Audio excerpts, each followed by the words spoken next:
اللہ بخش حفیظ جلندھری صاحب کے کلام کو قومی ترانے کی صورت ڈیوٹی کے طور پر ہم روز لاکھوں لوگ گاتے ہیں۔ یہ سمجھ میں آتا ہے یا نہیں آتا، لیکن حب الوطنی کے تقاضے نبھاتے گاتے ہیں۔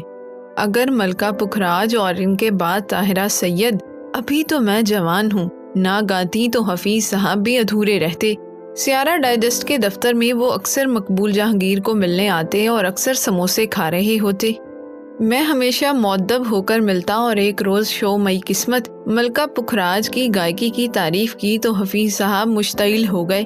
کہنے لگے اس نے میرے کلام کا بیڑا غرق کر دیا۔ میں نے اسے گا کر بتایا تھا کہ اسے اس دھن میں گاؤ، لیکن اس نے اپنی من مانی کی، میری نہ مانی۔ کچھ دیر بعد غصہ کم ہوا تو کہنے لگے ابھی تو میں جوان ہوں، گا کر بتاتا ہوں کہ اسے کیسے گانا چاہیے تھا۔ تب حفیظ صاحب نے منہ ٹیڑھا کر کے اپنا کلام گانا شروع کر دیا، اور بے شک ایک زمانے میں ہندوستان بھر کے مشاعروں میں ان کے ترنم کی دھوم تھی، لیکن اب اس بڑھاپے میں ان کی آواز میں دراڑیں آ گئی تھی۔ نہ سر پر قابو تھا، نہ لے پر کچھ اختیار تھا۔ میں نے شکر ادا کیا کہ ملکہ پکھراج نے ابھی تو میں جوان ہوں اپنی من مرضی سے گایا۔ اگر حفیظ صاحب کی لے اختیار کرتی تو جوانی کی لٹیا کب کی ڈوب چکی ہوتی۔